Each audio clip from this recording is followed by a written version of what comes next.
It's time for the Rick Smith Show. Now, here is the voice of the working class, Rick Smith.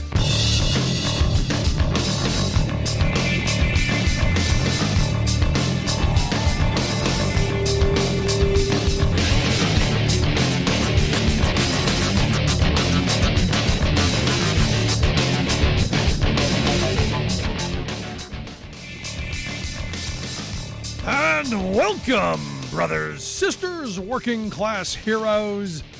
This is the Rick Smith Show.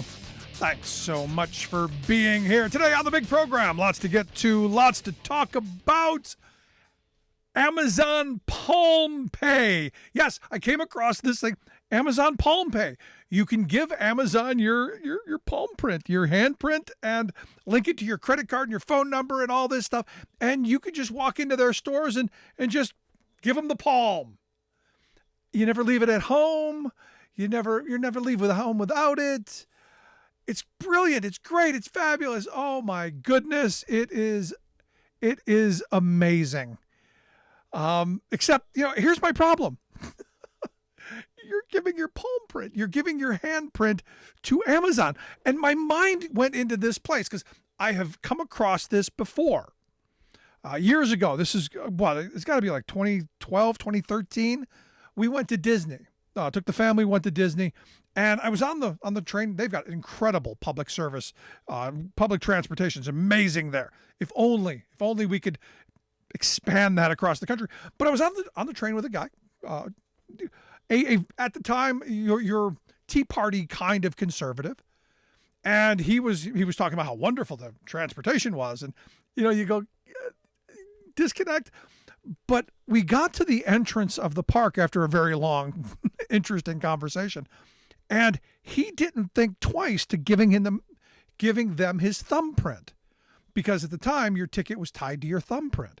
Had not a question of giving his thumbprint to a corporation. And I asked him on the other side, I go, what would you do if government said, your IRS, your tax returns, you got to use your thumbprint on the tax returns so we can verify it's you. What would you do?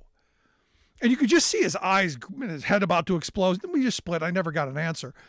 But this is kind of one of those moments where, I'm voluntarily going to give my handprint to Amazon so that when I go into the store with no workers and I pick up whatever product I want, they can just charge me for it and tie it right to my credit card. And it's utopia.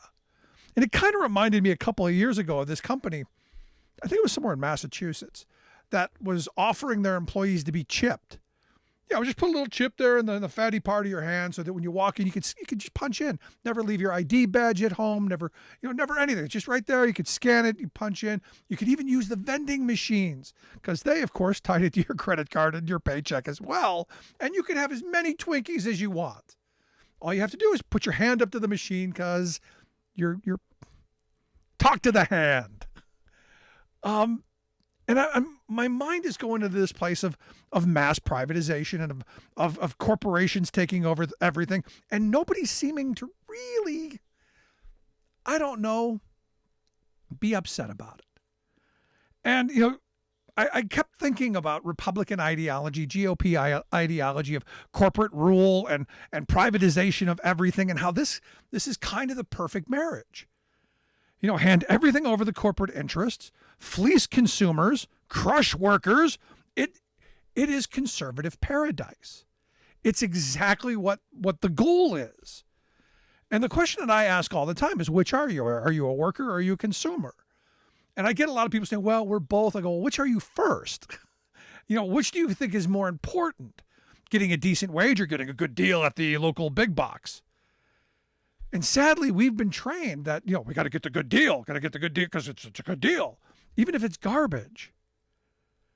And the sad reality is these privatization schemes are everywhere because we've been sold on this idea that private is good. Private is good. It's the most efficient, and public is bad. Anything the public sector does is horrible. It's all bad. All waste, fraud, and abuse. They even got a little cute little chip thing there for it. They even got a cute little line. It's beautiful. But I kept coming back to this, in the name of convenience. In the name of things being easier, we give away our privacy, our freedom, our mobility, our liberty. I remember after 9/11, I was living in Allentown at the time, and they had a panel debating the Patriot Act. And you had 6 panelists, 3 people who have read the bill, read every page of it, 3 people who read, the talking points. Can you guess which side was in favor of it? The people who read the talking points. And I remember the people in the crowd saying, I just don't want to be inconvenienced. Can't you just give me a national ID card and I can go through the airport with unhindered? Just go after those people. And look, the corporatists, they know how to slice and dice and pit us against each other, and all for one purpose: to pick our pockets, to fleece us, to enrich themselves. We used to have community hospitals. Yeah, they used to run on a nonprofit basis. We used to have all over community hospitals, paid for and run by the community. Now we got bean counters running hospitals, which is why our healthcare system is so convoluted and screwed up and costs such an incredible amount of money. Our roads and bridges, we're quickly moving away from, you used to be able to go state to state without, half the states you can't cross into on major highways without paying a toll. They've got us trained. It's usury. People are paying for what they use. No, it's fleecing working people. Public parks. When I was a kid, you went to a public park. It was a public park. There was drinking fountains. Now they sell us bottled water. We were in Florida. Every public park we went to, dig in your pocket, $8, $9, $10 every time you walk in. This is what conservatism has brought us. Now, understand, everything is on the chopping block. Education is the next. You may remember the whole, all of the near riots over that theory about race that's critical. And of course, the drag story hour can't help. And they use this as outrage candy to soften us up so that, we accept privatization. The public schools are doing bad because they've got that theory about drag race stuff. So we need to privatize it and put it into the hands of, people who know what they're doing. Yeah, people who know exactly what they're doing. Profiting off of your children. And off of the education incorporated is a big thing. And, the next thing's coming, we know it's Medicare. They're going to come after Medicare and Medicaid. They're going to, because it's in trouble and we have to destroy it because that's how we're going to save it, I guess, is how the theory goes. I was reading an article today over at Humanities Magazine, written by Jennifer Howard, and it's talking about the role of public libraries. Public libraries are like one of the last actual public spaces in this country. We've privatized virtually every scrap of land. We've privatized every service. Public libraries are one of the few places in any major city where you can go and you can just sit. As she points out, there aren't many truly public places left in America. Most of our shared spaces require money or a certain social status to access. Malls exist to sell people things. Museums discourage loiterers.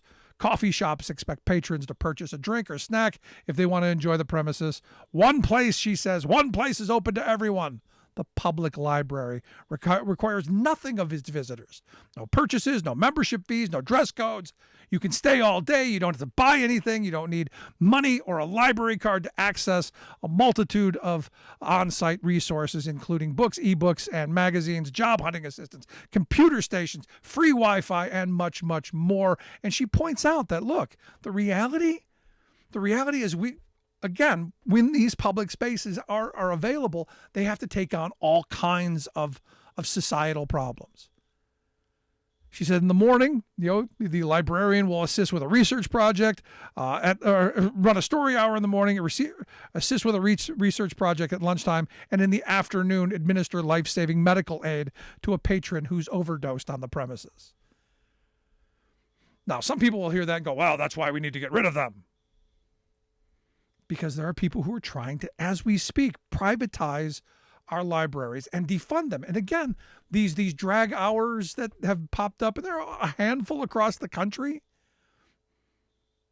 they're using this as organizing material to get people to go, well, maybe we do need to close down this public part of the library. Maybe they should be membership only because I only want people around me who are like me.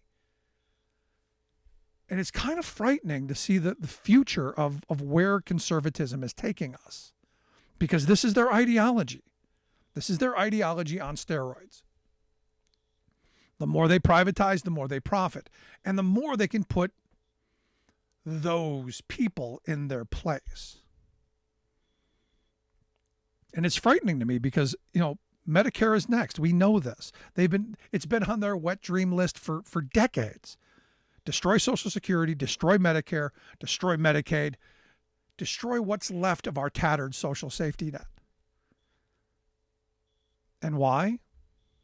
Simple. It's the money. It's the privatization. And they've slowly moved us in that direction. My grandmother, while she was alive, had you told her we're going to privatize Medicare, she'd have beat you with her cane. And you would have deserved it. Now they've moved us, we have an Advantage plan. We've got Medicare Advantage. And what we know about the Advantage plans, the privatized portion of Medicare, it actually costs more than the traditional Medicare to cover far, far fewer people. And why is that? Because we've got corporate mouths to feed. Thank you, George W. Bush. And then the last iteration of a tax under the Trump administration, this ACO REACH program, that's moving people off of traditional Medicare who want to be on Medicare into these private managed, I would argue, monitored programs that are engaged in all kinds of upcoding and I would argue fraudulent behavior. But hey, it's the ideology. Never mind that it's more costly. Never mind you get less care and less outcomes. And never mind that never mind. It's all about private is good, public is bad. And we get this on the school front as well. And we talk about vouchers. We just had J.D. Schulten on the program, a state rep from Iowa, talking about what they're doing to the Iowa schools. And Iowa schools used to be some of the best schools in the country. Iowa is one of the best states across this country for education, and they are destroying that by defunding it, because that's game one. Got to starve the school district of resources so that they have to make Hunger Game-like choices, cut programs, and then make people search outward. Can't have the extracurriculars like when I was in school. And look, I went to a solidly working class high school. That school had wood shop, metal shop, had all the trades in it. You could do auto and electronics and cosmetology, and all had it right there in the school. Every student had some access to that. Had high end AP classes, and educated everyone.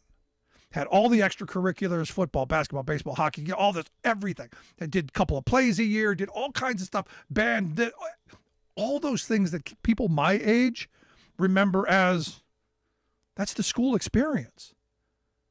Well, arts and music and extracurriculars, those were the first to go. We've all heard the stories of you want to play a sport, it's going to cost you a bunch of money. Sorry, you don't have the money, tough luck. But in the privatized schools, that's better. Because they've got us thinking they're going to let us into the elite private schools. They're not. Ever. They're going to create these profit mills.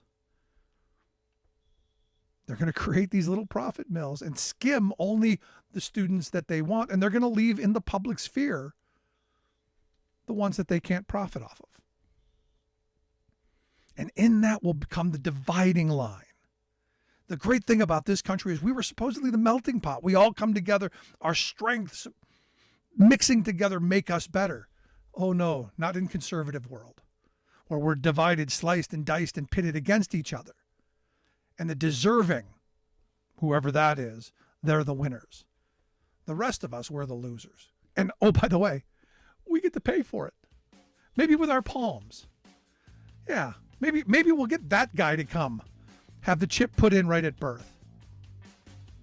Scary times. I want to hear your thoughts. Email me, rick@thericksmithshow.com. Quick break, right back.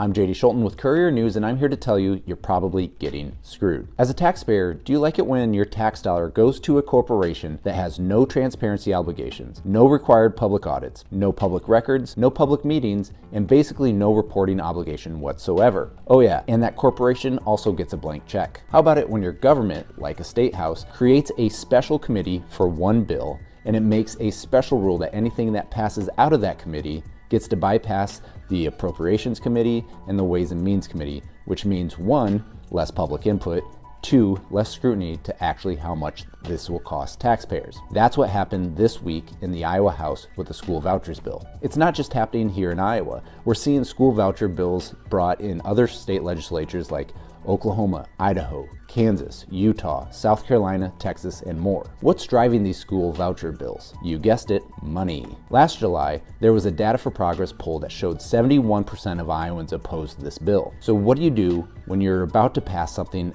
extremely unpopular? You run a television ad and try to persuade the general public. And a look behind the curtain and you'll see what the vouchers bill is all about. The ad buy was by a PAC called Iowa for Prosperity. And according to OpenSecrets.org, a nonpartisan nonprofit who tracks money in politics, in 2020, the largest donor to this PAC came from a billionaire hedge fund manager from Florida. And in 2022, the election cycle, the largest donation came from a managing partner at a New York private equity firm. Do you think a billionaire hedge fund manager from Florida or a private equity manager from New York are looking out for the best interest of Iowa students? Or do you think that they'll invest in a corporation that the state will pump hundreds of million dollars and eventually billions of dollars through with little to no accountability? Back in 2016, the National Education Policy Center warned about private equity interest in profiting off of education. Listen, money towards vouchers is money not spent in public education. Our founding fathers made our schools public for a reason.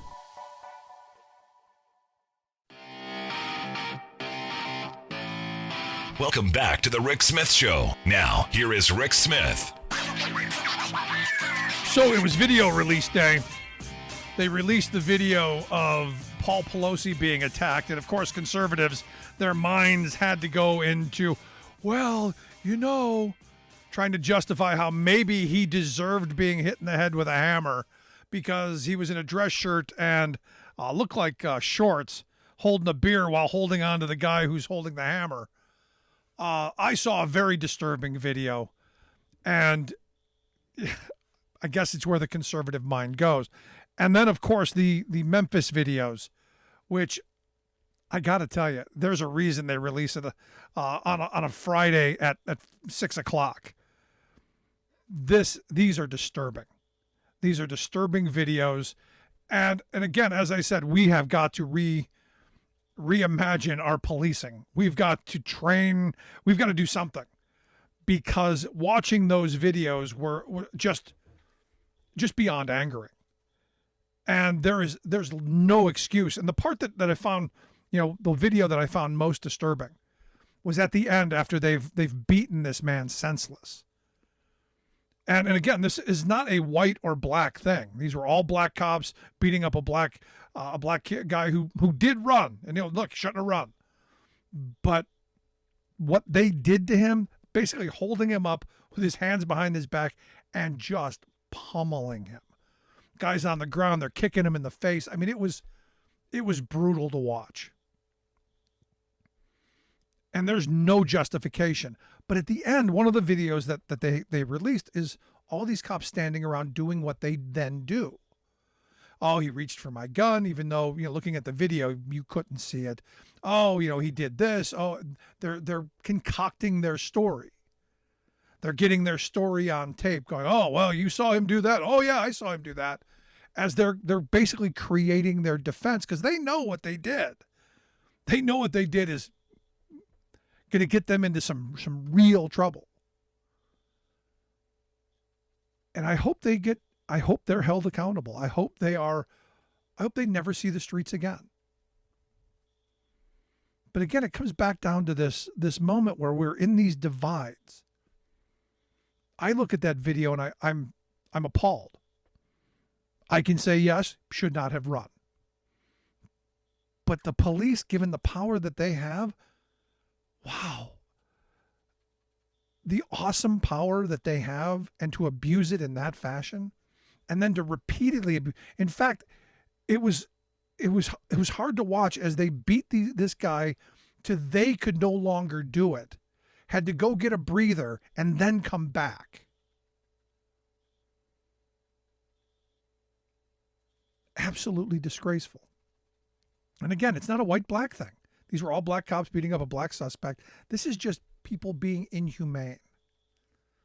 This is that divide. Now, as one person emailed me, he said, can you imagine how things were before people had cameras, before these body cameras? Can you imagine what they've done in the past? And yes, I can. This is why we do need to have some kind of reimagined law enforcement, some training, because if you watched the video, they are trained to do just what they did, constantly shouting out demands, constantly ignoring what the person's actually doing while shouting out commands, and then pummeling these guys to the ground. Now, I spent moments falling down into the rabbit hole, and the rabbit hole being the comments. Because, of course, there's always going to be someone there who just wants to cause trouble. And this is where we are in this society with social media. There's always someone who wants to rile someone up. I've always been someone who says, look, we need to get into a place where we make lives better, where these outcomes don't happen. Because this was a traffic stop. It was a traffic stop. And someone said, well, he ran. Yeah, he did. He ran. And I don't know why he ran. We'll never know. The man's dead. But is that worth it? I mean, you have his car.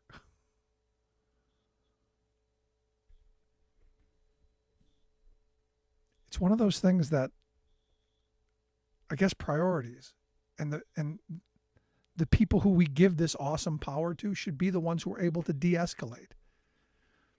Now, I looked at some of the comments on the video of Paul Pelosi being hit in the head with the hammer. Why does he look so calm? Why is he, well, he's trying to de-escalate a situation. People are just cruel sometimes. And here's the weird thing, and it's this cruelty, and I go back to this privatization. That cruelty is part of the play. Because we naturally divide. Well, we're okay with not having a national health care plan because we'll have to cover, those people. Never mind that I'm not going to get it, just as long as they don't. We can't have nice things because someone else may get it too, is a very twisted, bizarre way of thinking. Now, we're told that we're supposed to be, folks who believe in the rising tide, lifting all boats, and we all do better when we all do better, that kind of stuff. And those are nice slogans. They're beautiful. They're fabulous slogans. Where are the policies to actually do that? And as I watched the videos, this was a high density neighborhood. Where were the citizens? And are the citizens that afraid of the police that they didn't even 8:00 at 8:30 on a night on the 7th? You mean nobody's out peeking out the windows? You mean nobody's coming out to see what's going on? Are they that afraid? And is that what our law enforcement system has become? It's frightening and scaring, and on a whole bunch of levels. But here again, you've got, and I hate to be political on this, but you've got people who are defending this guy who today was found guilty, pepper spraying Brian Sicknick. He's going to serve 80 months behind jail, a Pennsylvania guy, Julian Hader, I guess his name is.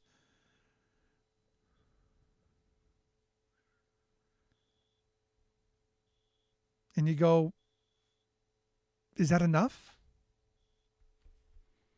Someone who went to our Capitol with the express view that we're going to overthrow an election? I hope there's hope for us. I hope we begin to come back together and come back to the public space. Reclaim our public spaces, reclaim our education, reclaim our healthcare, reclaim our law enforcement, reclaim our laws. Because if we don't, I don't know what we're leaving to our kids and our grandkids. It's frightening. I want to hear your thoughts. Email me, rick@thericksmithshow.com. If you miss any portion of the program, make sure you download the podcast. Wherever you find yours, you'll find ours.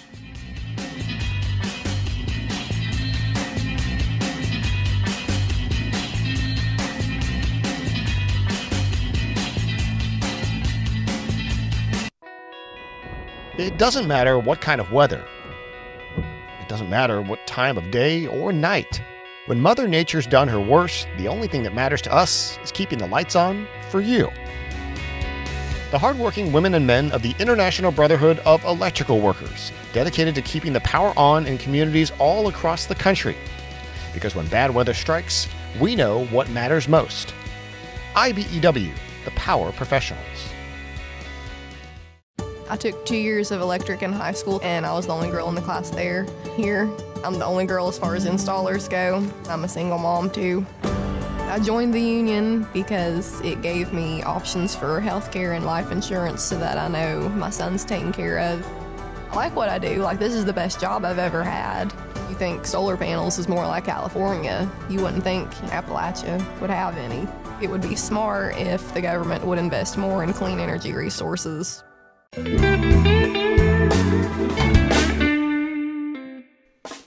Before we close the program, we want to take a moment to thank our viewers and to share a little bit about why we do what we do. At The Rick Smith Show, we believe that media today is almost entirely controlled by corporate greed. So we have now 24-hour news channels. But instead of 24 hours of news, what we get is 1 hour repeated 24 times, and with tons of commercials creating obscene amounts of profits. Information once presented as a public service has now become a private commodity. So when lies make money, lies are what we get. We get a corporate-controlled rage machine feeding us anger and hate, trying to convince us that our problems are right, left, or red, blue, when they are and always have been up, down, the wealthiest 1% versus the rest of us. Our goal is to be an alternative to that machine, not as a news show with a fancy journalist out front, but as a talk show run by a union truck driver and a team of working-class heroes just like you. Everything we do, both what we get right and what we get wrong, is dedicated to advancing the interests of America's working families. No corporate ad buys, no think tanks, no focus groups, no talking points. We are media by working people, for working people. Thanks for tuning in. We'll see you back here next time.